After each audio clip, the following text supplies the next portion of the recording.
So before we begin, let me introduce our moderator.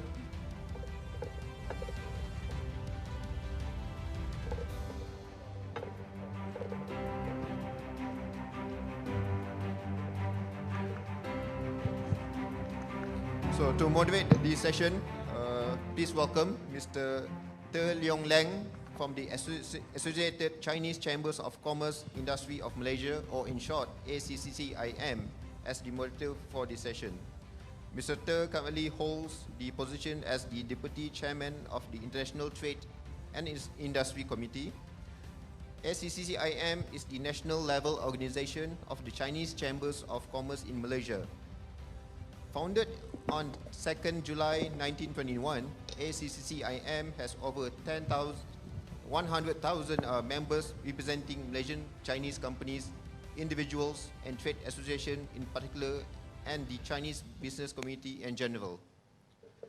On our four distinguished panelists, first, all the way from the United Kingdom, please welcome Mr. Paul Lay, the Sales Director of Unisnacks Europe Ltd.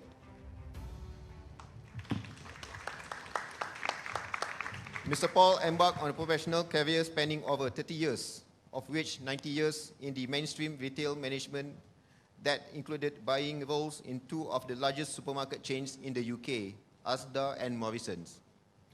He pioneered the introduction and rapid extension of authentic world food ranges in mainstream supermarkets.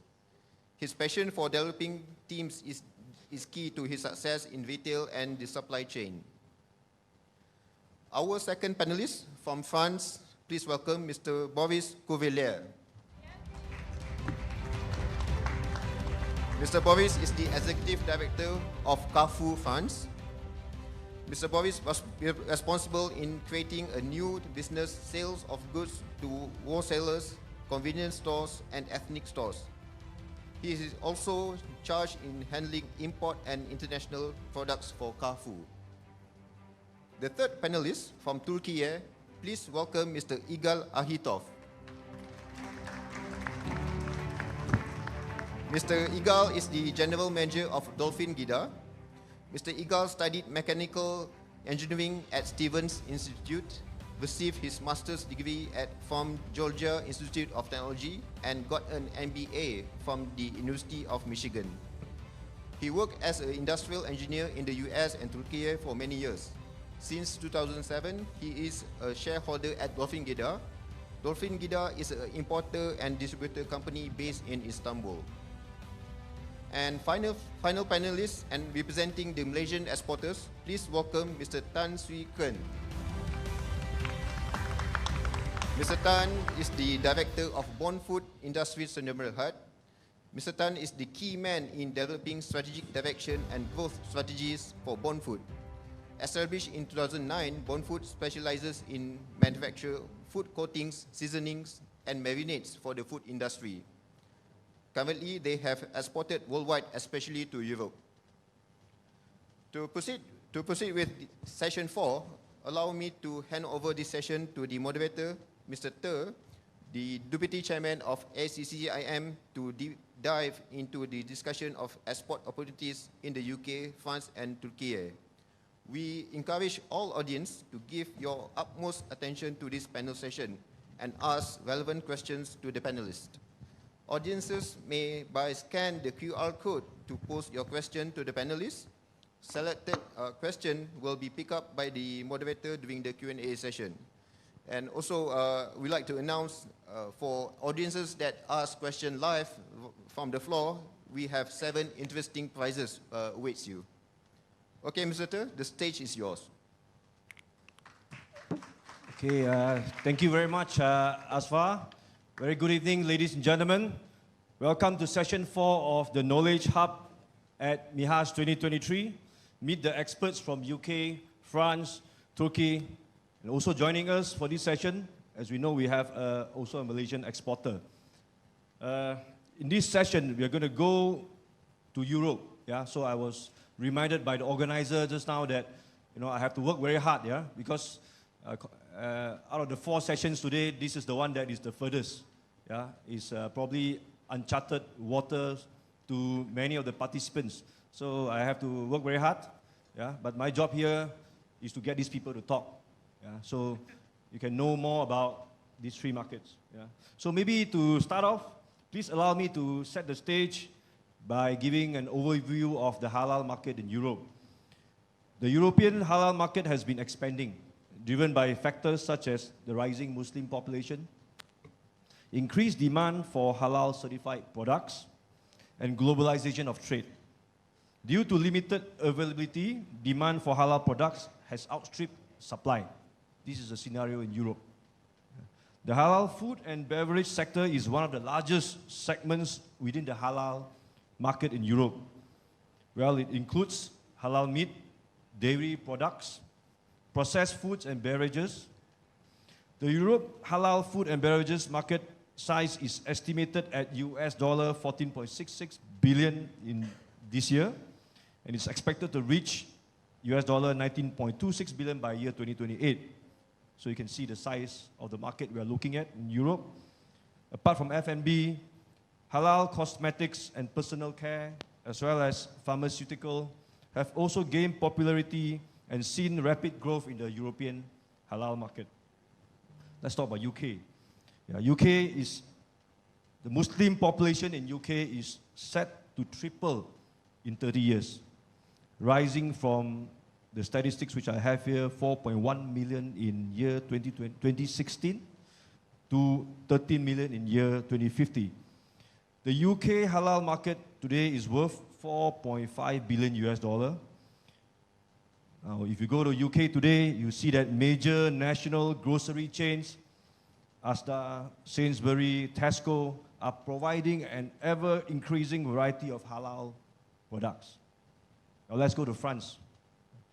Halal food is a big business in France. Yeah, it's growing very fast as well, with the largest Muslim population in Europe at about 6 million. That is the official number, 6 million. France halal market is already reckoned to be worth 5.5 billion euros. So that's the size of the market. Now let's go to Turkey. Yeah, finally, last but not least. Turkey is a huge consumer of halal meat and associated products. Turkish spending of halal meat totals over 168 billion annually. Yeah, that's for halal meat alone. Turkey imports around 20,000 tons of meat every year. Yeah, so big meat eater, yeah, in the Turkey market. With a young, growing population, demand for top quality halal offering is expected to increase in the near future. Yeah, so that is an overview, yeah, of the halal market in Europe. Yeah. So, as I said earlier, my job is to get these people to talk. Yeah. So, but before we start our more of a free flow discussion, let's go with a bit more of formal introduction by they themselves, from the horse's mouth. Yeah. We shall now give 5 minutes of airtime to each of the panelists to give a short introduction about their respective companies, what they do, what they are doing in MIHAS 2023. You know, so let's listen to the introduction from 4 of them, starting with Mr. Paul Lay. Yes, the floor is yours. Oh, thank you very much, Mr. Ter. Hope you can all hear me all right, because I can't really tell. So good evening, everybody. It's very nice to be here. It is actually my very first time in Malaysia, and so far, I've been very impressed. Not just professionally, but also outside, scenery is fantastic. So I'm going to start by playing a quick video, which is literally 90 seconds. Do pay attention, because the lady who narrated, she does talk rather fast. So don't worry, I will recap, but do pay attention, please. Unisnacks. We made it our business to bring delicious flavours from around the world to the UK. From packaged confectionery, snacks, beverages and food ingredients, we import established and trustworthy brands from Asian countries to our BRCGS certified warehouse. We then distribute to retail and wholesale traders, as well as to professional food services, before they enter people's homes. So what makes Unisnacks different? We are committed to environmental and social responsibility. Our warehouse and office is solar powered. We recycle wastewater. We're transforming the fleet to electric. And as diversity is a core value, we strive to provide equal opportunities for our employees through our UKVI accreditation.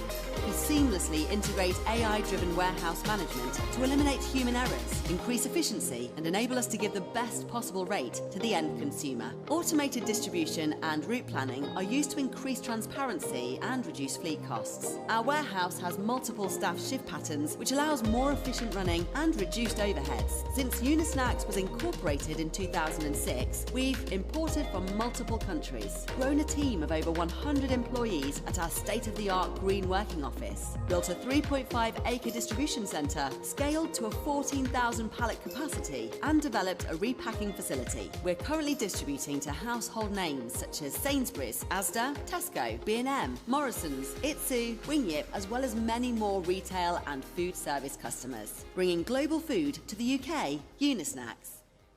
Okay, thank you very much. So to the next slide. Oh, thank you. Very kind. I'll pass that back to marketing. I'll quickly run through. So we are an importer and distributor in the UK. So we have been in business for 17 years. If you can click. Yeah, so 17 years trading. We are located in Bedfordshire, which is a county just north of London, for those who are not familiar, about 40 miles from North London. So in the 17 years, so right now we supply to distributors, wholesalers, down to smaller retail shops. On that side of the business, mainly to Oriental food outlets, if you like, Oriental food suppliers. But on the other side, we also have mainstream suppliers. So like it was mentioned before, I used to be a buyer for two of the biggest supermarket chains in the UK. So luckily, we do supply to the top 4 supermarket chains in the UK. And obviously, we are in discussion with other supermarket chains as well. We also supply to the likes of Costco. So all of these are big volume customers, obviously. So we do have a very wide scope of customers. I'm sure I'm missing some of them as well. Within Unisnacks itself, there are 2 divisions. There is the Unisnacks division, which mainly deal with impulse product. So by which we usually mean products that don't need any sort of preparation. You just open a pack, ready to eat, like biscuit, ready to drink product, for example. And we supply to general trade, by which I mean majority are the Oriental food specialists, wholesaler shops and so on, and modern trade customer, so by which we mean the mainstream customers. We also have another division, which is Unifood. They deal which is the division that I actually head up. They deal with food products, and generally these are products that will need a bit of preparation, maybe cooking, for example, like rice sticks, rice papers, or it could be cooking ingredients such as oil and so on, or noodles, and we mainly supply to like food service providers. So that's sort of like us in a nutshell. Like I said, obviously I'll come back to it, as and when you've got more questions.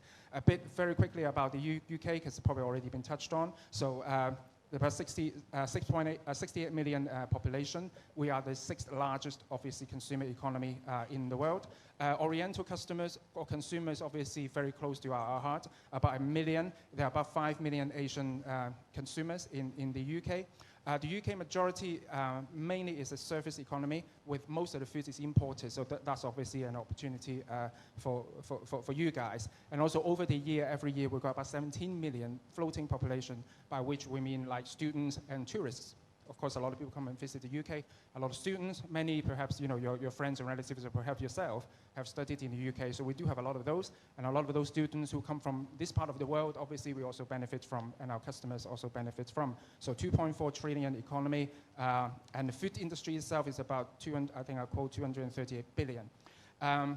In terms of the customer side, if you like, there's 72,000 retail outlets in the UK, which includes the mainstream supermarket, 600 wholesale distributors. Many of those we also supply to. Food service, obviously, again, close to my heart, is very important customer group for us. So we include like restaurants, hotels, catering, and care homes as well. Care homes, so old people who moved into care homes, they need catering service as well. And many, forget actually how big that customer base actually is. So overall, 350,000 food service businesses. Next slide, please. There's a joke in the UK, like during the pandemic, we used to get daily briefing, and the minister always go, next slide, please. Next slide, please. Oh, sorry, that was... Anyway, so the UK, so within the UK, obviously, we cover all of the UK, from Scotland down to England, to Northern Ireland, to Wales. So that's the geography of Britain. We have a sales team, all over the place. We, as a company, yes, we're relatively young, but we invest in... I'm not going to go through all of these, because I've got 5 minutes. We have technology. Everything is AI-driven. Our warehouse is purpose-built, from sourcing, placing order, to coming in, clearance, intake, and then obviously processing our customer orders outbound. Everything is AI-driven, state-of-the-art technology, including our warehouse system and a transport management system as well. Our system is so good and so forward-looking that Bedfordshire, which is the county we're in, they actually use it as a business, as a case study for their other businesses as well. Next slide, please. And we are responsible supplier, and as was mentioned in the video, our site is net zero. Everything is solar powered. Our fleet, including our transport fleet, as well as sales team, their cars, they are all electric driven. We are part of the UK Living Wage Foundation. That just means we set our minimum wage as per the government guideline to make sure everyone gets a minimum fair wage. Next slide, please. And then in here, we're just talking about being a responsible supplier in terms of our environmental impact, such as on recycling. In the UK, a couple of years ago, the UK government introduced a plastic tax system that is very much with us. We do work with a supplier because we want to be a responsible supplier, so we work with them to sort of minimize the impact of the tax. We believe in buying right to sell right, benefiting the community. Obviously, I think I'm nearly done. Next slide, please. These are just some of the brands. I'm not going to go through, but you probably recognize some of the brands from Malaysia already. Obviously, being here, we recognize. In fact, Mr. Tan himself, I think you're featured on there as well. So obviously, being here, we're looking for even more suppliers to join us with your fantastic products. Next slide. And we work closely with trade organization. Of course, this is a little bit outdated, my trade. So when I go back to the UK, I shall update it with a new logo. But in various countries that we import in, such as Korea, we're in close working relationship with the trade organization as well to obviously support suppliers such as yourself to get yourself into the UK. That's it from me for now, I think. Thank you. Thank you, Paul. So that was Paul from Unisnacks Europe. Well, you heard him very clearly. Already working with Malaysian partners and looking for more partners from Malaysia. So this is the company which is established for 17 years already. If you want your products to be on the shelf of the major supermarkets in UK, Unisnacks is a company to go to, and Paul is the person to talk to, I believe. Sorry, my fault.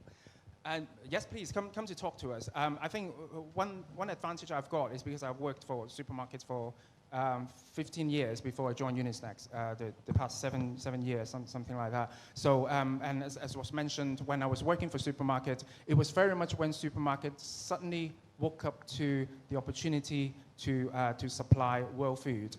But world food, they mean their targeted audience being customers of ethnic origins from outside of the UK, such as now I have to explain a bit of the terminology in the UK. Often when you talk to people in the UK, when they say Asian, they're talking about people from, for example, India, Pakistan, Bangladesh, Sri Lanka, that part of the world, if you like. And then as you move towards the east, they start called, like Far East, Southeast Asia, including this area. They call people from over there Oriental. And that's why, just now on the slide, I say Oriental consumers, about 1 million. But Asian, as I just clarified, the terminology is about, I think it was about 6 million or something like that. So supermarkets suddenly woke up to this opportunity. And if I talk about Asian in particular, the reason that supermarkets are particularly interested in that group is because I'm not trying to generalize, but it's just a fact that a lot of Asian families tend to be bigger families. So they see that if they can somehow capture these customers by, for example, providing halal product, brands that they're familiar with, because in UK there are obviously a lot of supermarkets specifically tailored for customers from Asian background. I'm not talking about mainstream supermarket. So this could be just like your local supermarket, maybe an area where a lot of Asian people live in those communities. So they will have those supermarkets which supply a lot of those products, which are very good for Asian food cuisine. It's a food that people from that part of the world can consume. Then they see that if they can somehow cater them and provide some of the brands that they are familiar with, then these people are not only going to shop those products, they will shop all the other household items as well. Soap powder, other fresh fruit, clothing, and that's why it's so important for them. And that is why in the past 10 years, the range of Asian product, let's talk about Asian because obviously that's what we're here talking about, halal, has grown so much. It's more than double just in the past 10 years. And it started from one supermarket, which is Asda, one of the supermarket chain. Then Tesco came in. Asda, I was working for Asda. Tesco came in. Sainsbury's came in, which is number 2. So Tesco number 1 in the UK, Sainsbury's number 2 in the UK, Asda number 3, Morrison's number 4. They came in as well. I mean, now, Ramadan, for example, supermarkets would typically do a promotion for 12 weeks. So they start from even before people start fasting. So it's 4 weeks before they started pushing the product out there. And then through fasting period, and then Eid, last 2 weeks, they completely change their promotion. So they even have staggered promotion through the course of the 12 weeks. Just to show how important it is. It's close to Valentine's Day. The turnover is close to Valentine's Day. Christmas obviously always going to be number 1. Valentine's Day, but Ramadan it's close to Valentine's Day. It's so important. Okay, thanks, Paul. We'll come back to you later. If you have your questions for Paul, please hold your horses first. We'll come to the Q&A part later. Because now we're going to go to Mr. Boris Cuvillier from Carrefour. Did I pronounce it correctly? Carrefour, France. Carrefour, France, yes. Okay, yes. Assalamu alaikum, every people. Nice to meet you. I'm very happy to be in Malaysia. It's my second time, and I love Malaysia. So I visit many countries, and I prefer Malaysia, and particularly Kuala Lumpur. I like very, very much, and I love very much Kuala Lumpur. Yes, I introduce myself. Yes, I am CEO of the hard discount supermarket, and I am executive director for Carrefour for B2B and big importation and ethnical product for Carrefour. And I will, well, you have a problem with presentation, but it's okay. What is ethnical, the halal market in France? It's around 4 billion euro market in France. And it's growing every year 12%. It's very important. But the another key is Asian product is growing 20% too. And we have something is growing in France. It's between Asian, halal, and African product. We have the same customer, and it's new for France. That means Arabian people come from Arabian people. They eat Asian, but they're searching Asian halal food. You know, if you know Korean noodles, for example, samyang. Why samyang is very popular now in Europe? Because it's halal. Yum yum is halal too. That's why if you don't put some halal product, you lose 30% of the market. It's very important. That's why Malaysia, it could be the key. Indonesia could be the key for Europe market. Because we have officially, you told before, we are 6 million Muslims in France. Unofficially, we are more. But more is not, it'll be 10% now. More. Because you could imagine Arabian people, it's the 3rd or 4th generation.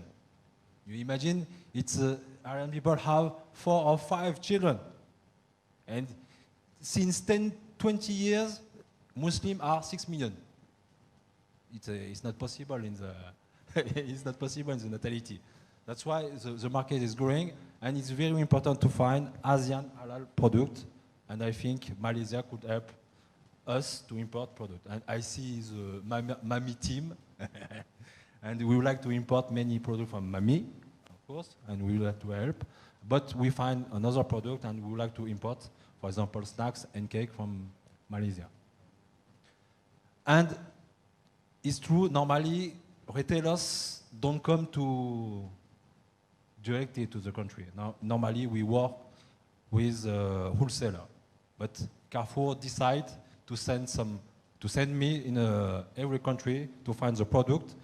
We don't buy every product, but we buy maybe 20% the best high-level selling product, and we import directly for Carrefour. It's our strategy, because we would like to cut the margin, because we are retailers, and our goal is every time we sell every day low price. That's why we have to cut the margin for the best selling.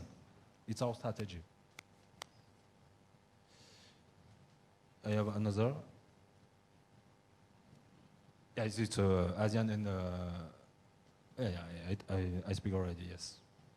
So if you have a question, you could ask. But thank you very much. Okay. Thank you, Mr. Boris. Yes, we will have Q&A session later. Okay. Thank you. Now we go to Mr. Igal Ahitov from Dolfin Gida. Good evening. Good evening. This is Igal from Istanbul, Turkey. Merhaba to everyone. It's my first time in Kuala Lumpur. Unfortunately, I didn't have much time this time to travel. Can you hear me? I'm sorry. My first time in Kuala Lumpur, and I hope next time I come to Kuala Lumpur, I'll be able to visit more. But it looks like a beautiful city so far. I will very quickly and briefly talk about our company, Dolfin Gida. Next slide, please. Our company is an importer and distributor company based in Istanbul, and we've been in the food business since 1995. We currently distribute 24 international brands from 11 different countries: Hong Kong, China, Malaysia, Thailand, and also from Europe and from UK as well.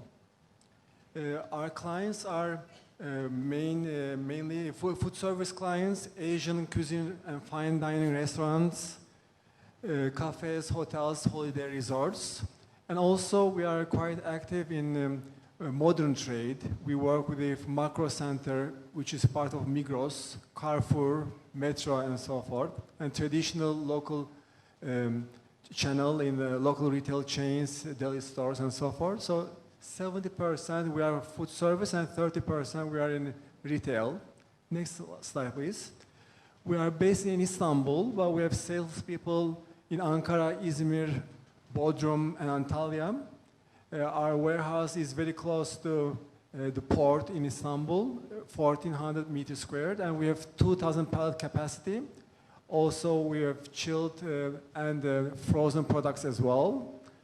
In Istanbul, we do the distribution directly, and we can reach all around Turkey with our logistics company. Next slide, please. I'm not sure if you've been to Turkey or to Istanbul, but we work with many of the major restaurant chains, Zuma, Sushiko, and so forth, and individual restaurants as well. Next slide, please. As well, also in retail, Macro Center is part of the Migros group. We have high-end retail locations all around Turkey, Carrefour and Metro as well. Next slide, please. So in terms of our brands, we are quite strong in Asian cuisine. You may recognize some of the brands. From Hong Kong, we import Amoy soya sauces. From Thailand, Suri, and many different sauces from Europe, Poco Loco brand, and so forth. Our first and right now the only company we have from Malaysia is Bonfood. We are very pleased to work with them. Just for Turkey, they developed a new brand. Their usual brand is Bon Chef, but in Turkey we market their breadcrumbs and panko, Japanese breadcrumbs, under Makoto brand, and it's really picking up. We've been working with them for over 3 years. Also, we have like noodles and rice noodles. Next slide, please. In addition, some of the brands you may recognize, they are European brands. We have brands which is very well known in United Kingdom, Vitabix and Alpen. And as also we have from Thailand currently coconut milk and coconut water and rice. So this is in a nutshell what our company does. Thank you. If you have any questions, we'll talk later on. Thank you. Thank you, Mr. Igal. Last but not least, we go to Mr. Ken Tan, Malaysian company from Food Industries Sdn Bhd. Ken, please. Hello. Hello. Hi, Mr. Ter. Thank you very much. Hi, good afternoon, everyone. I'm Ken from Food. I'm the director for this company. So let us go through our company introduction. Next slide. So our company established in 2009. So our company mainly, we are producing the food coating and seasoning. And our target market will be retail, HoReCa, and food industry. Food industry mainly we cover for the meat further processing, seafood further processing. And current our capacity is about 50% for local Malaysia consumption. Another 50% will be export around the world. Currently our facility, our capacity, our breadcrumb capacity is about 26,000 tons per year. And the dry mixers will be about 7,000 tons per year. Next slide. So our main product mainly is a breadcrumb. They range from Japanese breadcrumb. It can be either in dry form or fresh. We call it nama panko. And also we do have the American style breadcrumb, which is in the dry form, which we're supplying to all the further processing, chicken nugget factory, fish ball factory around the world as well. So both type of the crumb we can make, we can custom made and tailor made as per our customer need. Can be a bespoke product. Besides that, we do have the batter and braiding system, which is adhesive batter, tempura batter, flour braider, and pre-dust. For the seasoning, we do have the marinade, glaze, rub, sprinkle, sauce in the dry form. Next. Currently, our facility in Malaysia is accredited with above certification, like the HACCP, FSC 22000, which is a global safe system, GMP, halal, kosher, and also we are the SEDEX member as well, which is comply to all the ESG requirement. This is roughly about our current market. We are exporting around the world. So total is about 41 countries at the moment. It's range from the east to the west. So we cover 5 continents at the moment. So you can see from Southeast Asia, Oceanic, Middle East, South Asia, CIS, Africa, Latin, and Europe. For Europe, we got about 10 or 11 members at the moment. And thank you very much, Mr. Paul and also Mr. Igal, for supporting our product in their region. Thank you very much. I think this is my presentation. Thank you very much. Thank you, Ken. So Paul and Igal are your customers. And Boris will be your future customer. Partners, Partners, okay. Long-term that's a partners. better word. So yes, ladies and gentlemen, so you can see we have 3 premium buyers from 3 countries. We have a Malaysian exporter here to share with us about his export journey, what he has been through. Just now we were having a chat out there and he was sharing about his journey to get the SEDEX. So it was very interesting. So I know after listening to the presentations, you probably have some questions in your mind, but we'll come to the Q&A later. But first, maybe now we have some panel discussions. I will have a chat with each of them, yeah, to give their views about their respective markets. And then we'll come to you, yeah. So maybe we can start with Paul. Sure. So Paul, what you are planning to achieve here in MIHAS 2023? Are you here on the, what kind of mission? Are you here on the procurement mission? Yes, as a representative of Unisnacks, yes, absolutely. We're looking for new suppliers who we can start a close working relationship with. It is a partnership we look for. We're not a trading company. We want to find brands that we can actually nurture and develop and make it a success in the United Kingdom.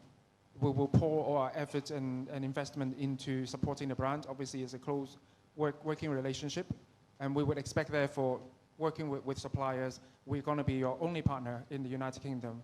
That is key for the business. We want a equal input into pushing your brands in the United Kingdom. So yeah, very much looking for new suppliers. And I had the pleasure of talking to a lot of suppliers who I've never been in touch with. And I found a variety of products absolutely impressive. Quality is impressive. And it's great that all of your products are halal, which, you know, as Mr. Boris mentioned, you know, that's a big tick on the box because there's a demand in the UK. Yeah, so far, yeah, I've been impressed by the talent in this exhibition. So you're looking for new partners, but are you focusing on any products in particular? You have anything in particular, or you are keeping your mind open? Well, yes and no. No being we are a food business, so food and drink business. We're not going to deviate from that. Ambient product is one that we had a long history with. We just started supplying frozen as well. So obviously that is the next area that we're going to pour a lot of effort and investment into. So I have spoken to a lot of frozen suppliers as well, because that's one area that we also want to focus on, because we've got a good range of brands on ambient products already in the UK. Many of those are exclusive, be it really major brands such as Meiji and Orion, for example. But on the other hand, yes, frozen is an area we really want to focus on developing. You mentioned food, but it's just food, but not beverages. Is there any reason? Oh, food and beverages, yes. Food and beverages. Yeah, soft drinks, drinks in sachet, you know, like similar to Gokili, for example, that you pour water in. So food and beverages, yes. Yeah, and in terms of frozen, everything from your raw seafood to dessert and everything in between, you know, your dim sum, dumplings, gyoza, everything. And you guys have everything. So it's usually a kind of exclusivity partnership you're looking at exclusivity partnership in UK?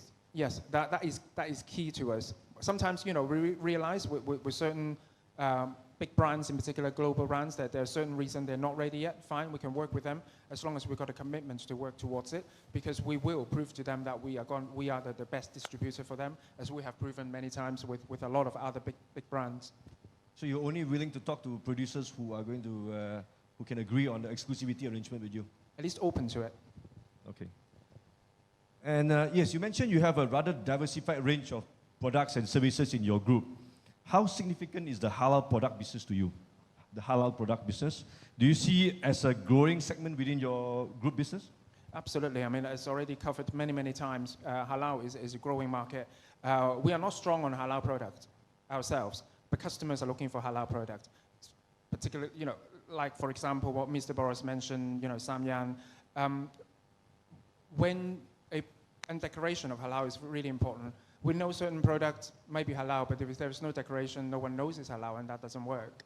So, yes, it's important. It's growing in the UK. Customers are asking for it. I myself, I have a lot of colleagues, a lot of friends who are Muslim.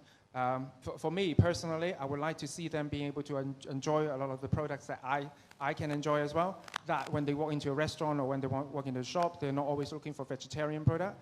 I want them to also have halal options of their products. So I make it also my personal mission to give them better choices. And from your experience about the UK market, generally the consumers, when the consumers that look for halal products, are they also non-Muslims? Or usually they're just Muslims, or non-Muslims are also now looking for halal products? And of course, Muslim customers, they will look for halal. I think it's about education. Of course, there are certain people who don't understand halal. They might think it's totally different from what they're used to. They don't believe it, or they're against it for some reason. But I think a lot of it is just about education, which is really important. We're all different. And I think, it's just about explaining to them the principle of halal, the methods behind it. Particularly these days with social media, there's so much rubbish out there. People put something out there and people take it as truth. And for us, also as a supplier, you supply to us, we also supply to customers. It's also our mission to also educate the market as well. We've got very strong presence on social media. Facebook, we've got close to 1 million followers. We're on Instagram, we're on TikTok. And we use those forums to educate our customers, educate consumers. So I think at the end of the day, people all have different opinions, but it's up to us to give them the information and the awareness so they can make an informed choice. So overall, you see halal market as a growing segment? Absolutely, 100%. Very 100%. Sure, okay, thank you.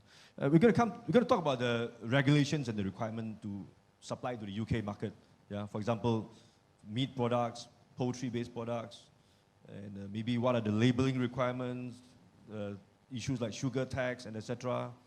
Are there any specific certifications that will be required for a Malaysian producer of halal products to export to the UK? And I've consulted our QA team because I'm not specifically QA.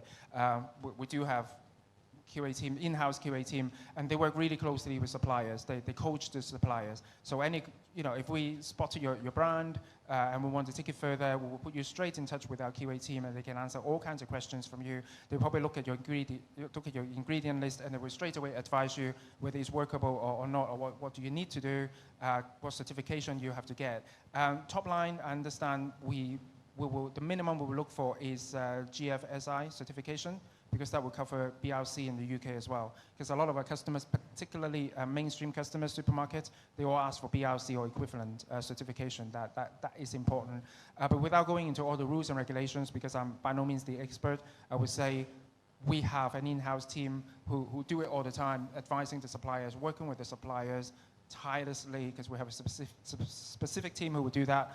But top line, yes, of course, there are certain regulations that suppliers must follow before we can import them into the UK. So any of the producers here who are interested to supply to you, you will help them to link up with your QA team, yeah? Yes. Firstly, obviously, the products needs to be right. And I have spoken to a number of suppliers, obviously. And, I'm going to be here, obviously, after the talk as well. If you supply a food product and you're interested in talking to myself, by all means, I think there's a slide missing, which was my contact details. But if you want my contact details, come to speak to me. We need to make sure it's the right product first, and then we can proceed. Because if you're supplying something that we don't think there's an opportunity in the UK, we'll be honest with you and we'll explain to you why. But if we think there's something there and we can develop it together, of course we'll work together. Okay, so don't forget, after the session, you can crowd around Paul. Did you bring enough name cards, business cards? I have, actually. I have. Okay. I think I've got enough. Yeah, lastly, Paul, do you mind sharing with us about the Unisnacks procurement procedures? Talk a bit about the procurement procedures, how to be on the vendors list and things like that. As I kind of touched on, just approach us, firstly. So you can either contact myself, or that there is a generic email, I think it's contact us at unisnacks.co.uk.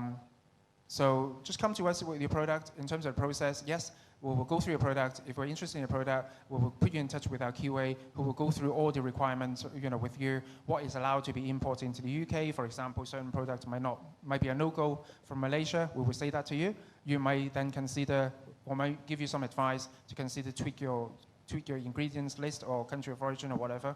We'll work together on that. And then once we are confident that, yes, the right product certification is there, we can import, then obviously we'll talk about a contract. Generally, we set up a 10 years contract, of which obviously we will give each other commitment in terms of volume, and we will all work towards the volume. We have a principle in the business that for any supplier, what we work towards is, firstly, we must at least order one full container, 40-foot container from you, from you monthly. And then in the medium term, we will have to make sure that it's at least a £1 million turnover in a year. And that's pretty much the principle we want to work to. Because imagine all the effort we have to put into developing a brand in the UK. It's not really worth both sides' effort if there's no such opportunity there. And then hopefully, we agree, payment terms, and we start supplying, and we land your product on some supermarket shelf in the following 12 weeks. Talking about payment terms, usually what kind of payment terms that you offer to your new suppliers, new producers, new suppliers, new partners? Okay, I'm going to hold back on that one because we do have a brand team, so they are the ones who actually deal with the suppliers closely, and also obviously discuss payment terms and so on. So I don't want to just say, oh, generally this is this, because I don't want to give out the wrong information. So it's kind of a case to case and it's subject to negotiation, yeah? Yeah, I mean, we can always discuss, the different circumstances. Every supplier might have different circumstances. We can always work together. If it's not possible from our side, we will let you know. But yeah, we can always discuss. Okay, thank you, Paul. I do see some questions coming in already, but we will come to that later. But now let's go to Boris from Carrefour, France. Boris, almost everybody in Malaysia knows Carrefour, yeah, as one of the world's best, most well-known hypermarket chains. Yeah, so you are the CEO of Supeco, and also the ex-com member of Carrefour in France. I'm not sure whether you touched on that earlier just now, but what is the relationship between Carrefour and Supeco actually? Supeco is our discount supermarket in France. Yes, we created this chain 3 years ago, and we have this chain in Spain, Romania, and Poland, and Italy. Yeah. Sorry, did you say discounts? Discount supermarket. Discount supermarket. Yeah, for example, the big player is Lidl in Europe, and Aldi, and at Carrefour we create Supeco. Yes. Okay. And okay, I'm going to talk about H market. Yeah. So, what is the potential of halal products in France? I think you talked about it just now. And can you share about Supeco's partnership with H market, between Supeco and H market, to bring halal products to France mainstream stores? Yes. We create a joint venture with H market. H market, it's a halal supermarket in France, and it's the leader. Sales, it's more than 200 million euro in France. 200 million of H market. Yeah, H market. It's the leader actually. Yes, he has 13 stores now in France, but the performance on the square meter is very impressive. And we are working with H market because he knows very well the halal market in France, and he helped Carrefour to create the assortment for halal assortment for hypermarket and supermarket in France in general. Yeah. Okay, you are in MIHAS 2023. What kind of partners are you looking for here in Malaysia in MIHAS 2023? Before I did not expect nothing, just I come to Malaysia, I would like to find some product because I was in Hanuga in Taifex and I didn't find so much halal food, and after I was thinking why I don't go to Malaysia. Okay. I come to Malaysia and my first impression is in general, Asian country is moving more faster than European people. It's true. For creative new product, packaging, innovating product. I'm very impressed about Asian people, how you are moving in Asia. So for me, in Europe, we are sleeping. It's a problem for European people. And for each product, each food, you are very creative. And when I see your packaging, for example, I discussed with Mami, I like very much, but I could not tell many times I like Mami because after the price will be not good. But I discussed with, for example, Mami or Julie's. Julie. Yeah, Mami and Julie's. I love too much Julie's, and with H Market we love Julie's product too. Cake with peanut and banana, it's very good for us, I think. So you have one person, one director of each market, and I think we have many opportunities in Malaysia to find many products for Europe. But I saw this morning many companies of Malaysia they are not ready to export to Europe because they don't know the rules for Europe. It's not same for UK and Europe. You know, for example, for meat, for milk, it's not same. It's more difficult in Europe. That's why we have to work together.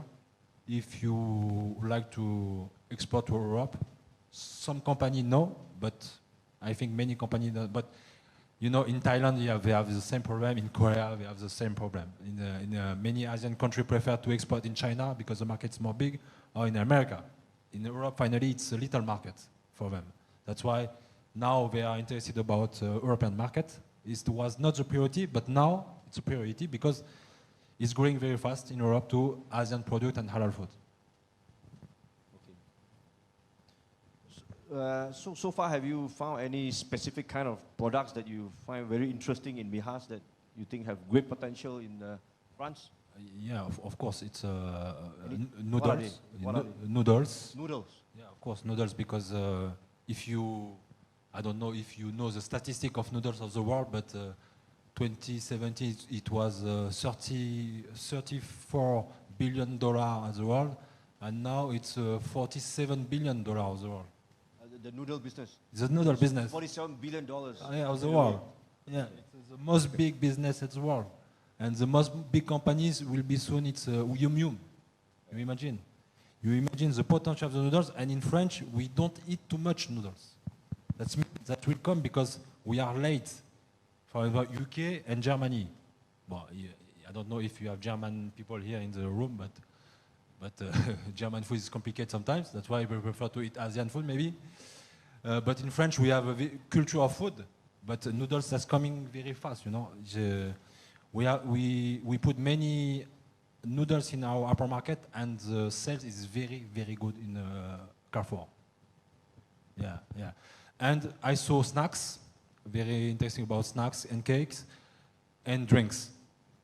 I saw my colleague import already FNN. Yes, some drinks from yeah, FNN. Yep. But, you know, and of course, I'm searching the price because I'm not wholesaler. I'm B2C. Yeah, and my mission every day is to sell to my customers everyday low price. It's the most important things for me. That's why I'm searching the price and the quality for my customer. Okay. So, yeah, you are mainly in the B2C segment. So, noodles, snacks, drinks, these are some of the interesting products which you have found in the MIHAS. Yeah, and for my colleague from Edge Market, it's same. Okay. Yeah, we have many opportunities in Malaysia, I think, and normally we order some container already. We are just waiting the price. Where are your colleagues from H Market? Me, we are just waiting the price, me. Yeah. From Belgium, right? We met just now. Okay. Oh, he's from your friend from H Market. International guy because he come from Morocco, but he speaks 5 languages. Okay, interesting. Okay, one final question for Boris. How does Supeco manage the responsibility to ensure your supply chain is sustainable? I'm talking about ESG. Is ESG, environment, social governance, an important factor in evaluating your partners? Yeah, of course. All certificate, ISO, ESG, everything is very important for Carrefour.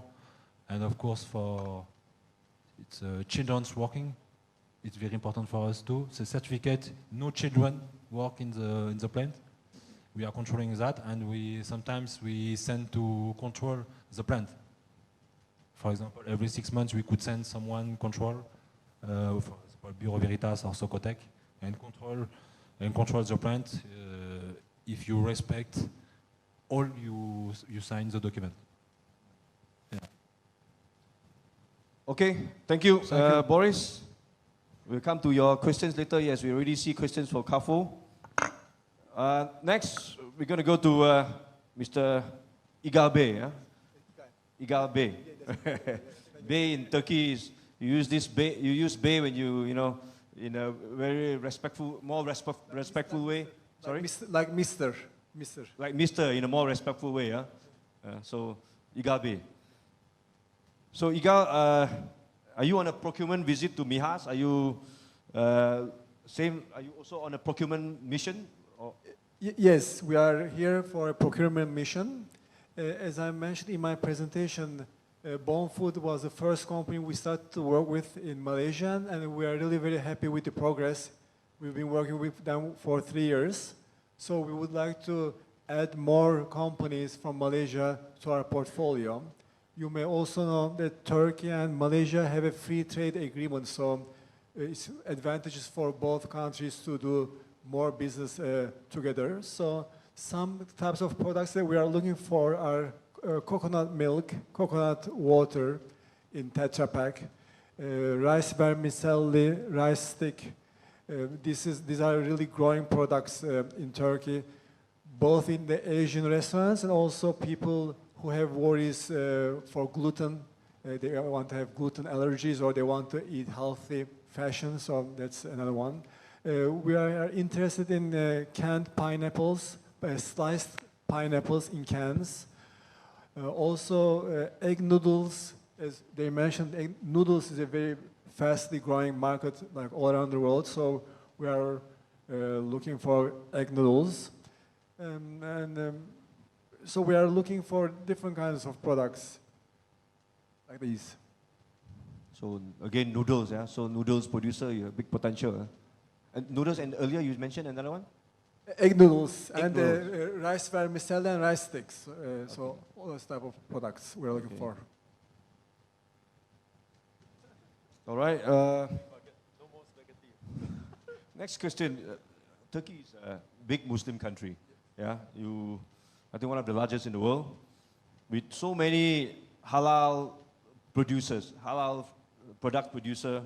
So do you see that there's still opportunities for Malaysian halal exporters in the Turkey halal market, with so many local producers around in Turkey? I think they definitely Malaysian exporters definitely have a chance, I think, in the Turkish market, because in this respect, the Turkish consumers, when they buy a product, if it is a Turkish-made product, they don't necessarily always look if it is halal or not.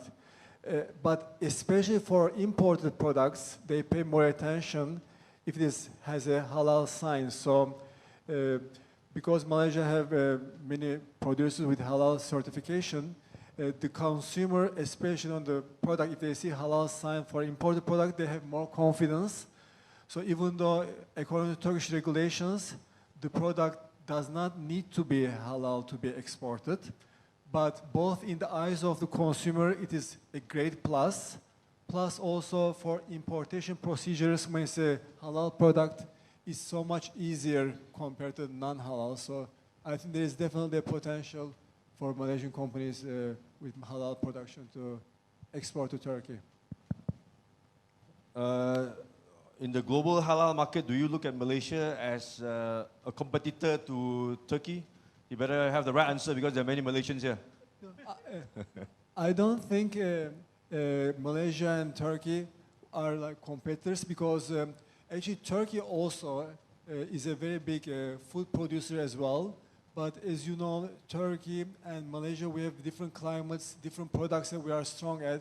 So I think that there may be, of course, there are some products that may be overlapping, but still, I think there's a lot of potential. And I think the more halal awareness increases in the world, the more so I think it's a cake that is growing bigger and bigger. So I don't think like competitors, but even like partners, because it's a positive loop, I think, to help each other as customers and companies require for halal products. I think the demand will grow as well. The cake is big enough. Yeah, the cake is big enough and getting bigger. Share. It's a very big cake, yeah. So in a way, Malaysia and Turkey complement each other. Yes, Boris has something to say. I could answer this question if you want, because I import from many halal countries. But if I compare Malaysia and Turkey, yes, you are very competitive. For example, for cakes, Candies. Candies, you are Candies and cakes and candies. Yeah, candies, you are very good. And drinks, you are very good too. And for example, if I compare the price from Tunisia and Malaysia for cakes, yes, it's average same price. That means you could be competitor.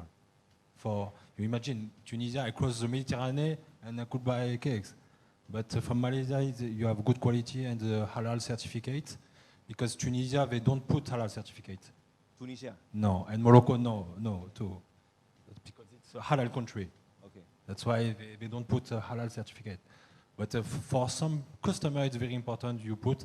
And in France, they trust more halal certificate from Asia than halal certificate from France. It's crazy. Okay. Okay.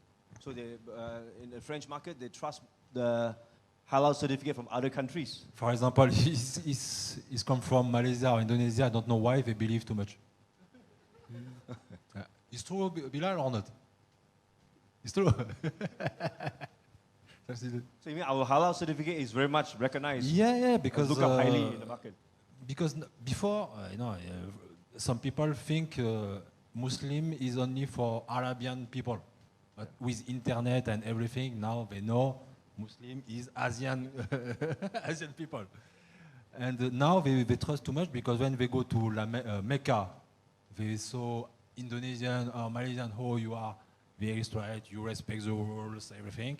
And they think, if they respect the rules, that means they respect the rules in their country, and for certification, everything. It's like this, they think like this. Okay, thank you Boris for sharing. Thank you, Igal. So now we will go to Mr. Ken, our Malaysia representative, sharing with us about your experience. So Ken, Hi. how is your product positioning in Europe? Which countries in Europe have you been exporting to? Do you mind to share with us? Hi, thank you, Mr. Ter. Currently, we are selling to Europe, about 11 countries at the moment. So, from Ireland, Spain, Netherlands, UK, Poland, even Ukraine as well, Russia, Turkey, yeah. So Romania as well. So it's total about 11 countries, yes. For us, positioning in the market, we must always stay competitive, as per Mr. Morris saying just now. Because the distance from Malaysia to Europe, the cost is quite high, especially when in the COVID time. The cost is crazy. We ship 120-feet container to Ireland. It costs about 11,000 USD, just 20-feet container. Just put about 6 to 7 tons of a product inside, but costs us about 11,000 USD. It is too much.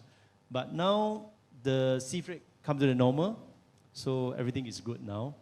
But we always must stay competitive with the pricing, and we have the good, consistent quality as well.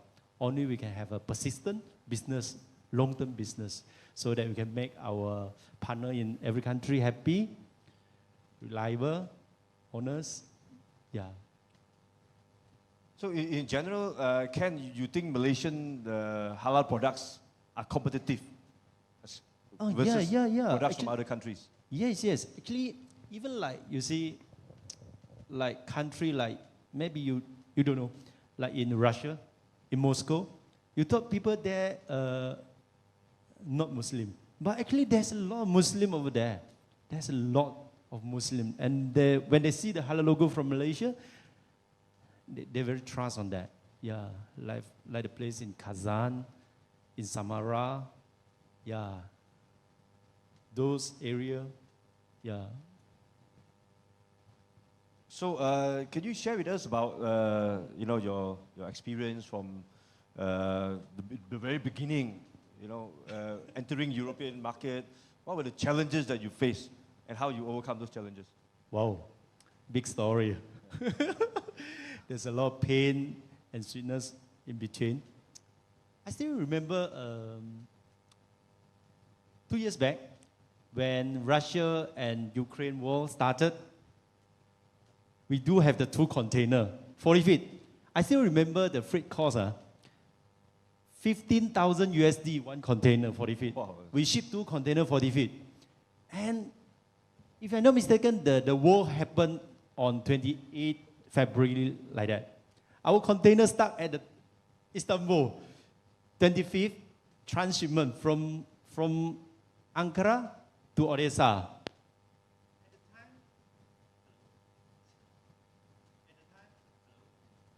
Hello? At the time, our customer don't answer our call. Although they already paid 30% of the deposit, but they don't want to answer the call. So we are in bewilderment. The container is there, but the container cannot enter Odessa. That's a big problem. Even customer don't want to pay the balance. We collect 30% already, but they don't want to pay the balance. So we are in a bewilderment. Either we ship back the container to 240 feet, or we leave over there. Luckily, we got a good partner in Turkey. Our partner in Turkey helped us to change the BL and resell in Turkey. So luckily, we got a good partner in Turkey. So yeah, we put a lot of effort partner. on that. Actually, we put a lot of effort. Mr. Eagle put a lot of effort on how to shift the BL, everything. The legal way, yeah? Yeah. And throughout your journey, your export journey, say in Europe, can you share with us about your partnership with, not with the business partner, with Matrade? Yeah. What kind of role Matrade has played to support you in your journey? Wow, this Some advertisement for Matrade. tremendous. Actually, our company is quite young. We are running our manufacturing like about 10 years. And we successfully developed to about 41 country milestone. It's not easy with this short period. 10 years, 41 countries. Yeah, but Matrade is the people behind. Matrade is the people behind. We go with Matrade together under the MDG grant, so that we join them together for the exhibition around the world. So there's a fruitful. Every trip is fruitful. 5 partner, 6 partner additional to our list, to the Anuga, to the SIL, to the Gulf.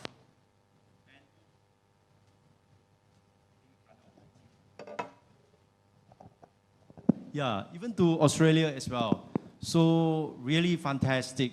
And now we are shortlisted by Matrade to the mid-tier program, MDG mid-tier program. So the Matrade really assists us.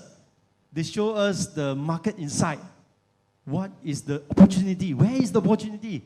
Where is the priority to focus on? Really big applause for Matrade. Thank you very much. Thank you very much. Yeah.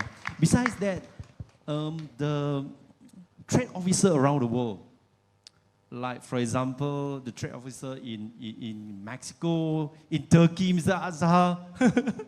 yeah, and also around the world, it's very supportive. Like for example, we do have a new customer from Mexico.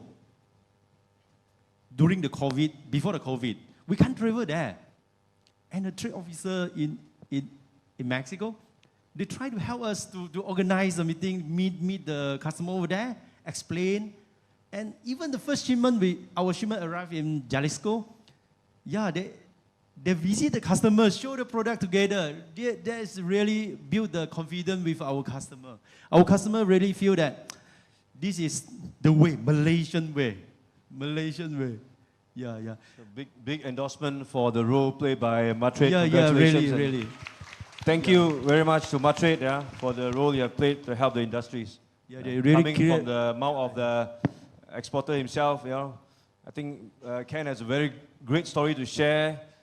Many Malaysian companies should follow your footsteps. In 10 years, you managed to establish network in 41 countries. Yeah. That's not a small achievement.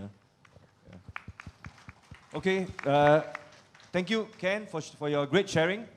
Ladies and gentlemen, I think time flies when we have good discussions. We have approximately 17 minutes left. Probably we should now go to the questions from the floor. I do see on the screen we have more and more questions coming in. Yeah, so, okay. You can either put up a hand like this lady here. The mic will be with you. Yes. Please state your name, your company, and the questions. Keep it short. All right. Good afternoon, everyone. My name is Christelle. I'm also French, but I work in Malaysia for a school called Netherlands Maritime University College. So my question is for Monsieur Boris. Bonjour, comment allez-vous? Alhamdulillah, ça va. Ça Merci va? beaucoup. Comment ça se passe ici? Vous êtes ici depuis combien de temps? I am here since no, we came yesterday. Okay, so my question is because, of course, as a French, I know Carrefour very well. It's our pioneer in France in terms of food. So you were talking about the halal market for Carrefour, the halal products. So I just would like to know how many % of your product are for the halal market? I think we have 10%.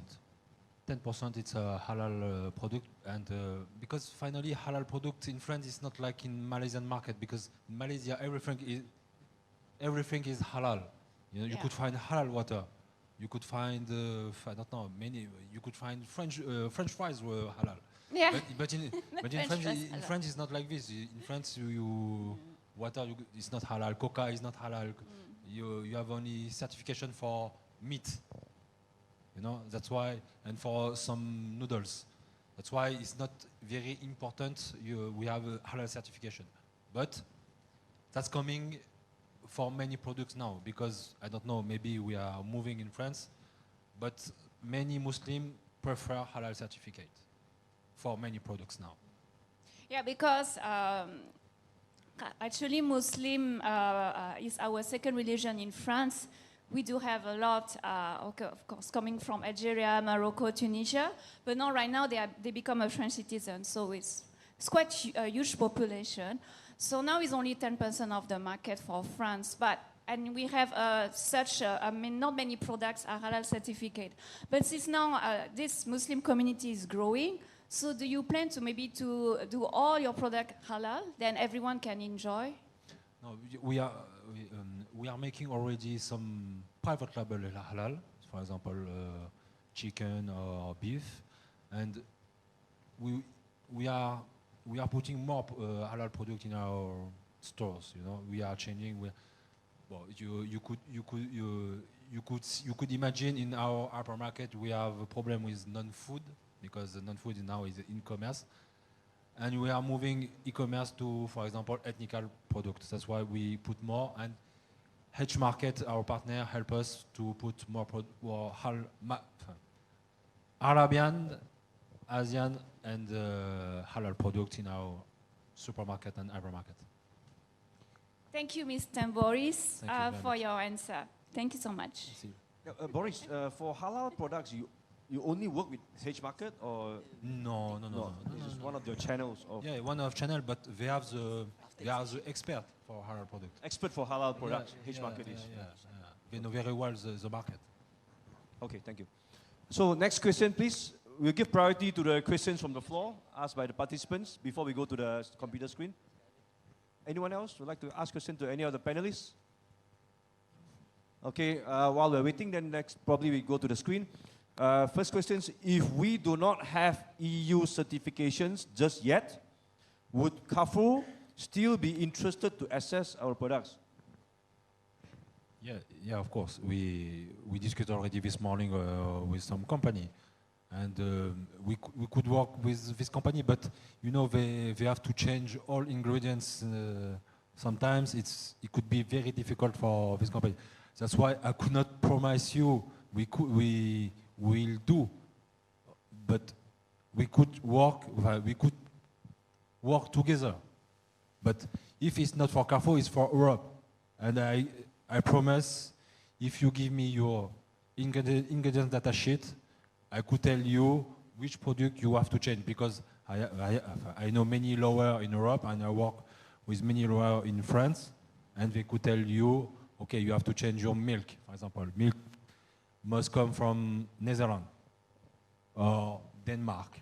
I don't know, powder, same.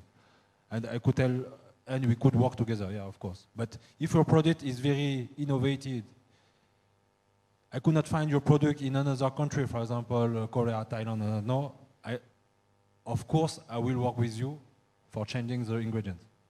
Changing the Yeah, ingredient, but ultimately you still have to comply with the EU. You still need to have EU certification. Every time. You always need to have the EU certification. Yeah, every time. So it's something that is mandatory. Yeah. In order to supply to Carrefour, you need to have EU certification. Not for only for Carrefour, for all retailers. Yeah. To enter the European market. Yeah. It's a must. Yeah. So I think that answers the questions. Yeah. But however, Carrefour can work together with a potential partner to help them in the process. Yeah. Okay. Next question. What about Malaysian products that you find very surprising in a good way? Oh, good question. Huh? What kind of Malaysian products you find surprising in a good way or good in a surprising way? Surprising in a good way? Packaging, taste, and etc. Maybe Paul, you want to take this question? Yeah, sure. I think mainly it's just the variety of the product, the range of the product. Trendy items you also have. Obviously, nowadays, a lot of suppliers are going to plant-based, so you have those as well. Innovative. I found a lot of innovation in terms of variety, flavors, ingredients. So that's all good. As opposed to add to the latest questions with regards to halal products, it's very much the same in the UK. If you look at Asian products category, typically supermarkets, if you like, every year they would do a major range change. And if you think they're always looking for new products, they would try new products. So the demand is always there. I know I talked a lot about supermarkets, but on the other more independent customers, like independent trade, general trade, they are also always looking for halal products because they know they've got a demand there. So they ask for more and more products with halal certificates. So as I said before, Unisnacks, we supply to both general trade as well as mainstream. So there's a growing demand there, certainly, and it's not going to stop. Okay, thank you, Paul. If any of the panelists would like to add on to what Paul has just said, please feel free, or else we should go to the next questions. Any questions on the floor? I also will continue with those online. To Mr. Igal, yes, Igal Bey, this is your question. In the Far East, Malaysia, Korea, and Singapore, the only countries that have signed an FTA with Turkey. But why there are many products coming from Thailand and China? Interesting question. Why you still prefer products from? I know for a fact, as I mentioned, we work with Malaysia, and very recently we started to work with Singapore as well. I'm not very sure about Korea, so I would have to double check that. I'm not sure for a fact if we have a free trade agreement with Korea. But actually, yes, it's correct that there is a free trade agreement, but it's a certain list. When you have the free trade agreement, it's not for all products. There are selected products that have reduced tariff, but some products are not under the tariff. So it's not anything that you import is with a free trade agreement.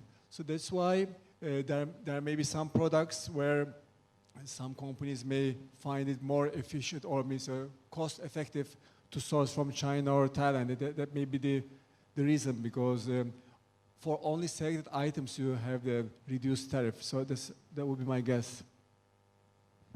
Okay, because the free trade agreement is not for all items. Exactly. For example, one of the products we were looking for when I first came here for MIHAS was the frozen ducks, because in Turkey there used to be a company that produced ducks, but it went bankrupt. So, and the quality of the product is really not good currently. So we're looking for. But when we checked, for example, ducks, frozen ducks, is not in a trade agreement. So that's why not all items are within the scope of the trade agreement. Okay, thank you, Mr. Igal. We go to the next questions. UK. Paul, your question. Does UK still practice the same food importation regulation as EU even after Brexit? And the simple answer, as far as I'm aware, is yes. That's my understanding. Yeah, that's a straightforward answer. Obviously, you know, if there's specific products, we will always go through the ingredients list to make sure everything is compliant. But as far as I'm aware, it's the same. Nothing's changed, even though, you know, with Brexit, but nothing's changed. Okay, so I hope that answers the questions. Next, any other questions? Any more from the online? In terms of product supply and distribution, is it based on just-in-time replenishment from suppliers? In terms of product supply and distribution, is it based on just-in-time replenishment from suppliers? Anyone? I would say yes, because there's no point holding a lot of stock for a long time if you can't sell it. We do forecasting with suppliers, and we have a competent sales team all across the country. So generally, we don't hold stock for a long period of time. So yes, it's just in time. Okay, makes a lot of sense. To Dolfin, Gida, Mr. Igal, do we need to include Turkish words on our packaging? It's according to Turkish regulations, all the ingredients and all the necessary information has to be in Turkish. So there are two different ways. Sometimes they make special packaging just for Turkey with everything with Turkish characters, and we use Latin alphabet, but in Turkish. And sometimes, depending on the quantities, it's possible to do stickering as well. But definitely, there has to be Turkish ingredients and where it's made in, and all that information in Turkish is a requirement. You cannot sell anything without Turkish information in Turkish. The Turkish wording is only for the ingredients, or? No, not only for the ingredients. There are very complicated regulations in Turkey, very detailed. You have to have the energy table, how many calories, portion, and all that information, where it's made. All that information has to be in Turkish. Okay, I trust that is very clear. Do we need to acquire halal certification from the GIMDES to enter the Turkish market? Okay. Turkey does not require you to have a halal certificate. If you do have a halal certificate, it is a big plus in importation process, because they run many analyses in Turkey when they accept the goods. And if it is not halal, there may be sometimes extra good analysis to find if there is anything against halal. Also, in the eyes of the consumer, it's a big plus to have halal. So that's why it doesn't have to. I'm not sure which agency did you say? GIMDES. I'm not familiar with GIMDES, but as long as you have halal, it's a plus. But because it's not a requirement, it doesn't have to be GIMDES. As long as you have halal. It's a plus, but it's not a requirement. So that's why you can have any halal requirement as a plus. Okay, thank you. I believe we have maybe time for two more questions. How to navigate the challenges to enter the EU market, especially with the stringent requirements, regulations? How to navigate the challenges? Okay. Paul? Okay, well, we're no longer, sorry, the previous one. Sorry, you can't see it, but maybe the question's changed. Yes. So the question was to do with EU, but you know, in terms of the UK, you have to supply legal product legally. So you're going to have to comply with stringent requirements. What I will say is, as I said, we work closely with suppliers, and we will help you navigate. We will explain to you the rules and what is it you have to do.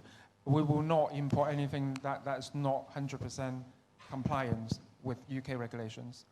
It has to be, you have to have EU certifications.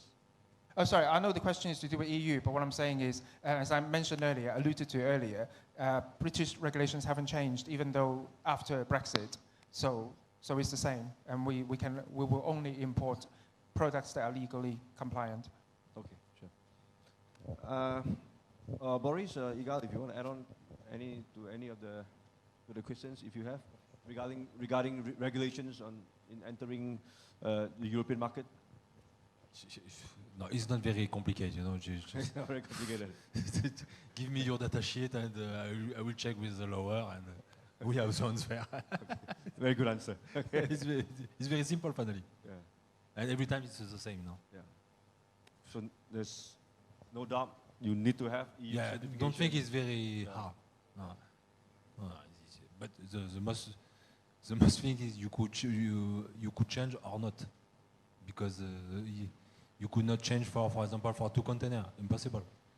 You have to change all your chain, and it's very difficult for us. Okay, thank you. So yes, one last question. We're almost there. I see Bond Food is exporting to a lot of countries. What is the biggest export destination? Very simple question for you, Ken. Hi. For us, the biggest export destination is oceanic country. Oceanic, I mean Australia and New Zealand. That is the most we're sending the stock over there, because the geographically wise, we are in the very strategic area. That means the lead time, like for example, from Port Klang to Brisbane, just take about 12 days.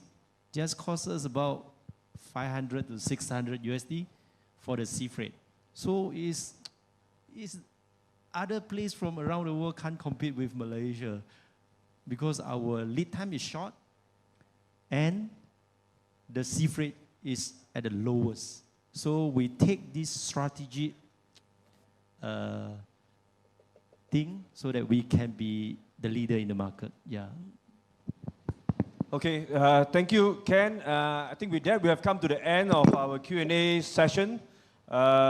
Maybe if any of the panelists, you would like to have the final words or any final advice for Malaysian exporters. We go around not the table, the sofas. Yeah, you have great range of products. You've got products that are in demand at the moment. So come to talk to the distributors and we will guide you through the process. Thank you. Boris, any final words for the participants? Thank you very much, Malaysian people. I love you. Likewise, if you have any questions after the meeting, please feel to talk to us. We'll be very pleased to increase the number of companies we work with Malaysia. Thank you. Thank you very much for having me here. So for me, as an exporter from Malaysia, as an exporter, we really want to have a heart that we want to share the Malaysian food around the world. It's very happy that when I go to Kazakhstan, I saw the Malaysia product. Wow, I feel like I'm in home, at my home. So for us as an exporter, Malaysia, there's plenty of good food around. So our responsibility as a manufacturer in Malaysia, we wish to share all the good food from Malaysia to around the world. Yeah, this is, I think, our ultimate goal. Yeah. Sorry, Mr. Ter. Perhaps, Bond Food can share your final words to new exporters, to Malaysian SMEs in going for export. Advice. Yeah. Hi. So for the exporter in Malaysia, I think the most important thing is when you want to export to that country, please prioritize which country you want to go. After that, see the opportunity, whether there's any opportunity over there. Then after that, you must study the rule and regulation. Like for example, in EU, they cannot accept some leavening agent like with the aluminium. So we must avoid it. Yeah, and we must study in clear otherwise it will be a big trouble. Yeah. Yeah, thank you. So I guess the and also one thing, please stay with Madrid. Yeah, thank you. That's our backbone. We always remember Madrid is behind us. Yeah, with Madrid we can go very, very far and accelerate. Yeah. Right. Thank you, Mr. Ken. So yes, message is very loud and clear. Big recognition for the role played by Madrid. Yeah? If Ken can export to 41 countries within 10 years, I think many of you can also. Yeah? So with that, thank you very much again to fellow panelists for your great sharing. I trust that all participants have gained a lot of insights from this session, session number 4. And thank you very much again for your time and have a great evening. Okay, thank you, Mr. Ter. Thank you, Mr. Paul, Mr. Boris, Mr. Igal, and Mr. Ken. And ladies and gentlemen, thank you for your presence today, and I wish to thank all of you for your attendance and participation. Please scan the QR code on the screen to receive your e-certificate. Thank you. I shall now pass to Ms. Suhaili.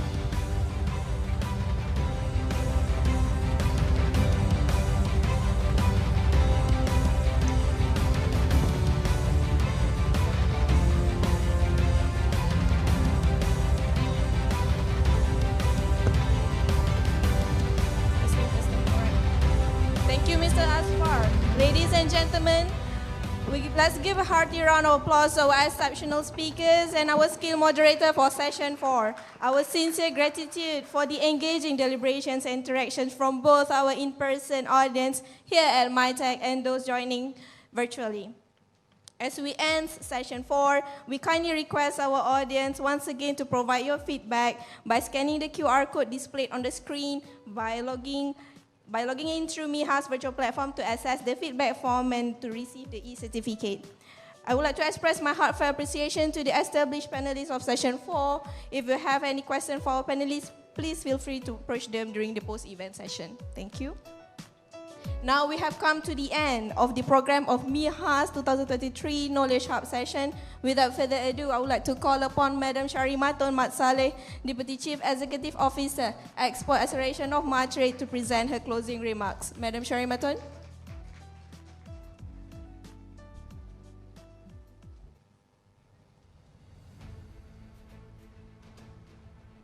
Thank you, Suhaili.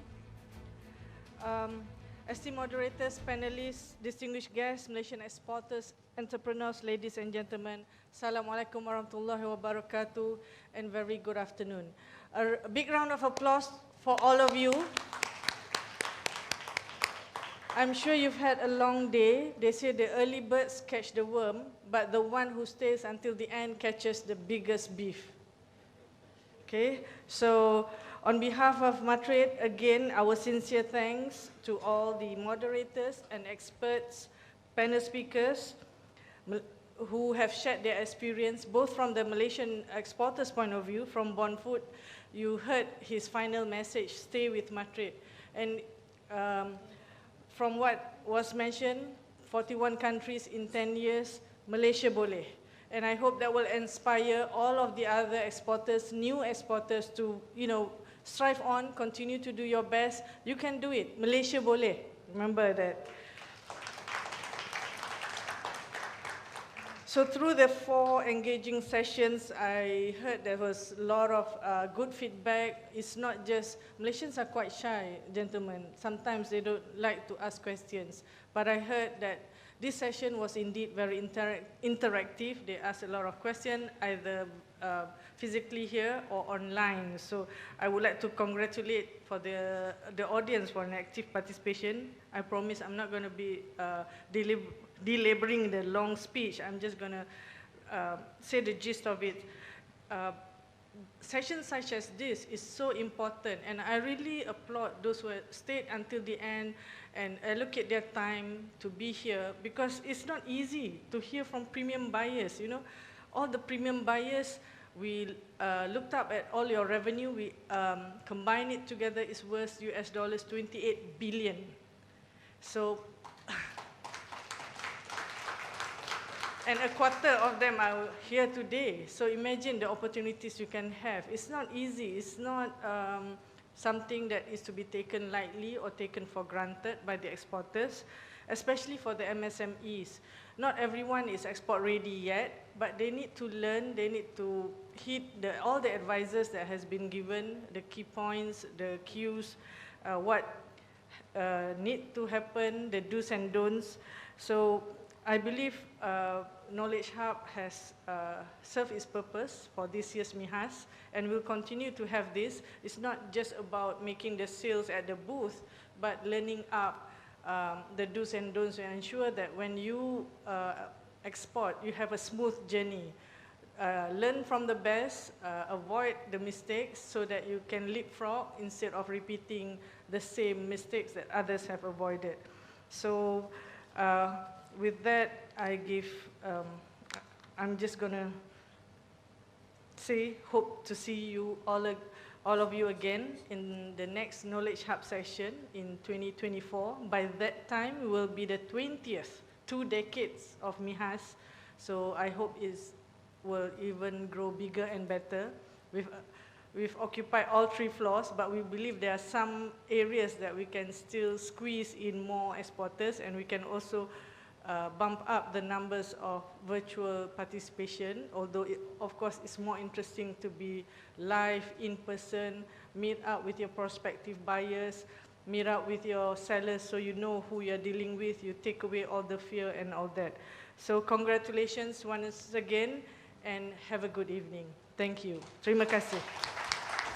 Thank you, Madam Sharimatun. Kindly remain on stage. I would like to invite Mr. Naim Abdul Rahman, the head of Knowledge Hub 2033, to join Madam Sharimatun on stage for token of appreciation to be presented to our moderators and panelists from session 3 and 4. I would like to invite the panelists of session 3, moderator Mr. Megat Mizan Nicholas Dani, Chairman of Malaysia Thailand Business Council,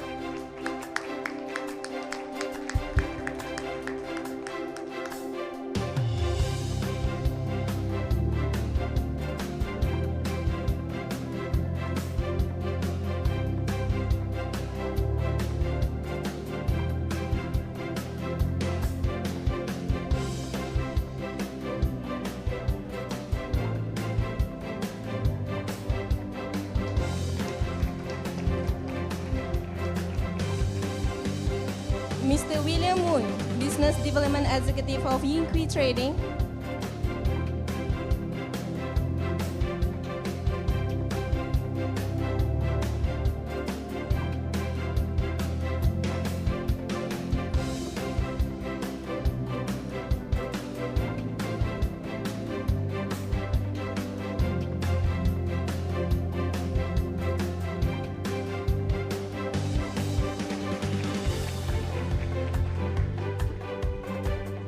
and Mr. Khairul Azman Muhammad Yusof, International Business Director of Mary Brown.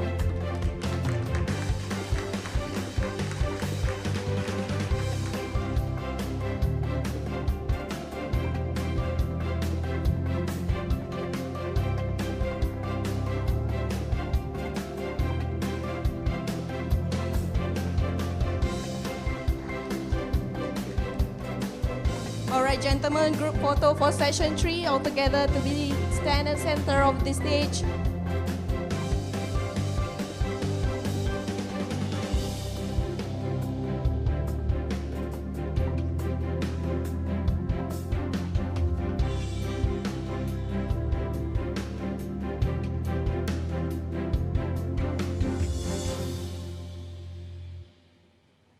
All right, thank you, moderator and speakers of session 3. Now, I would like to invite the panelists of session 4, moderator Insigne Ter Leong Leng, Deputy Chairman of the International Trade and Industry of Associated Chinese Chambers of Commerce and Industry for Malaysia.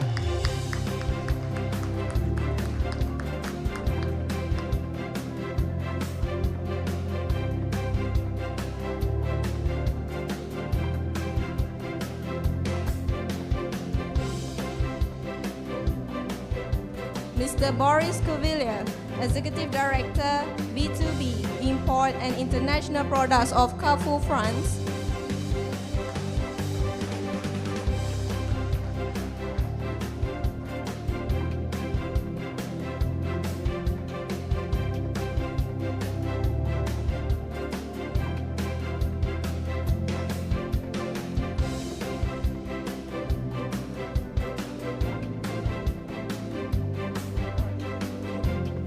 Mr. Paul Lay, Director Sales of Unisnacks Europe.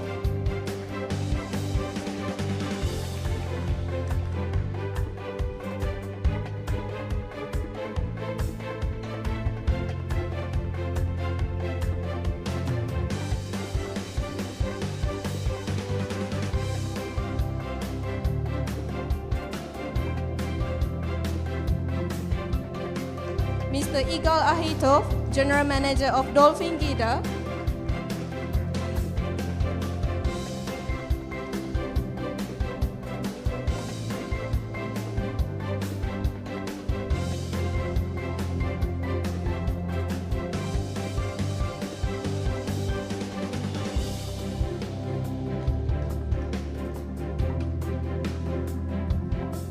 And Mr.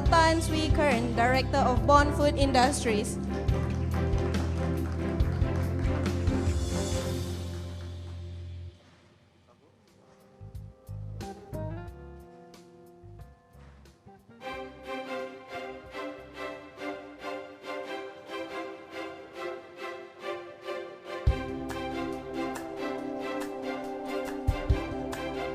All right, gentlemen, kindly proceed for the photo session.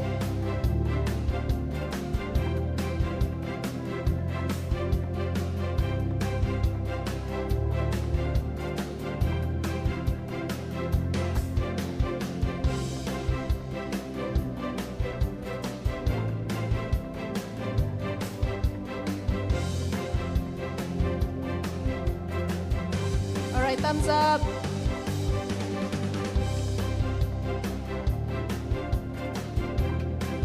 Okay. All right, thank you, moderator and speakers of session 4. Thank you, Madam Sharimatun, Mr. Naim, moderators, anchors, esteemed panelists and participants. We trust that this session has been of immense value to all participants. We look forward and hope to see you again at MIHAS 2024 Knowledge Hub. Until then, thank you and stay safe.